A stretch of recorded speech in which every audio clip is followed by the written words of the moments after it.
ஓம் சாய்ராம், ஜெய் சாய்ராம். என் அன்பு குழந்தையே, மனதனவில் உடந்திருந்த எனக்கு ஒரு மருந்தாக, ஒரு உறவாக, ஒரு உயிராக அந்த அப்பாவே எனக்கு கிடைத்தார் என்பதை என்னால் வெறும் வார்த்தைகளால் சொல்ல முடியாத, விவரிக்க முடியாத ஒன்று.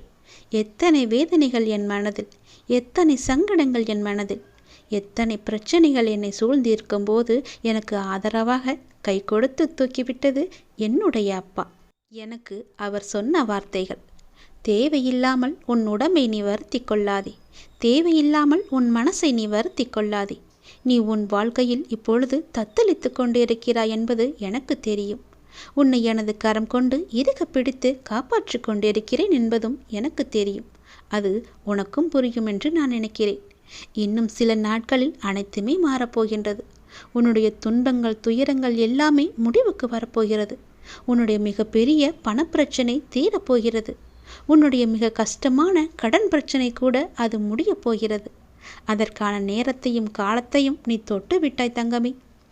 நிதானமாக யோசித்து மட்டும் நீ செயல்படு. எந்த விஷயத்திலும் நீ அவசரப்படாமல் பொறுமையாக இருக்க வேண்டும்.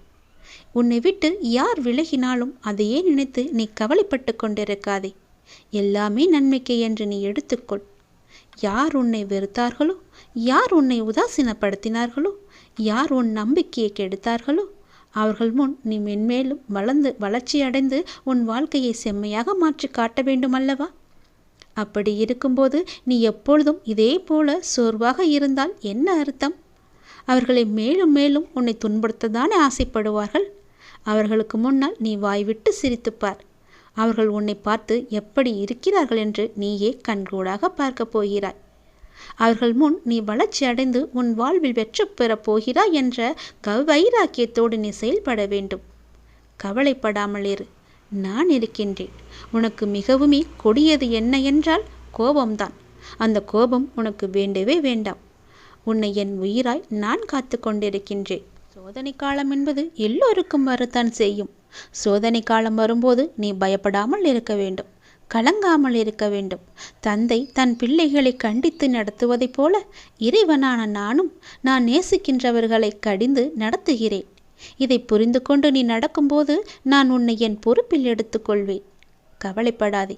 அப்பா என்னை திட்டுவிட்டாரே, மிகவும் வருத்தப்பட வைக்கிறாரே என்று நீ சோர்ந்து போகாதே. நான் உன்னை கைவிட்டு விடவே மாட்டேன்.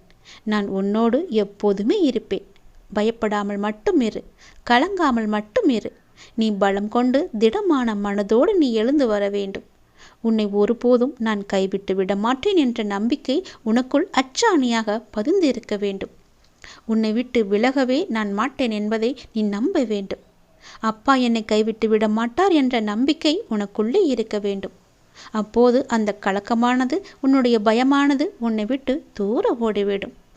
எது வந்தாலும் நீ கலங்காதே. சோதனையை தருகின்ற நான் அதை தாங்கும் சக்தியையும் நான் உனக்கு தருவேன். அதுக்கு தப்பிக்கும் வழிகள் பலவற்றையும் நானே உருவாக்கி தருகிறேன். பிறகு ஏன் வருத்தம்? உனக்கு பின்னால் இருப்பது யார் என்று தெரியாதா? தெரிந்தும் இப்படி அமைதியாக இருப்பதற்கு எதற்காக? உனக்கு பின்னால் இருப்பது நான் தான். உன்னை என்றும் கைவிட்டு விட மாட்டேன். உன்னை கீழே விழும்படி நான் அமைத்து தர மாட்டேன். நீ விழும்போது உன்னை தாங்கி பிடிக்கவே உன் பின்னால் நான் இருக்கின்றேன். எதற்கும் நீ பயப்படாத இரு. எப்போதும் எல்லாவற்றுக்காகவும் சந்தோஷமாகவே இருக்க பழகிக்கொள். உன்னை எப்பொழுதும் நீ சந்தோஷமாகவே வைத்துக்கொள். நான் உன்னோடு இருப்பதால் நீ அனைத்திலுமே ஜெயிக்கப் போகின்றாய். நான் உனக்கு ஜெயம் தருவேன். கஷ்டம் வந்தால் துவண்டு போகாதே. அது உன் பூர்வ ஜென்ம கர்மா. இன்பத்தை எவ்வாறு சந்தோஷமாக ஏற்கின்றாயோ அதுபோல கஷ்டத்தையும் மகிழ்ச்சியுடன் ஏற்று என் மீது போட்டுவிடு. நான் பார்த்து கொள்கிறேன்.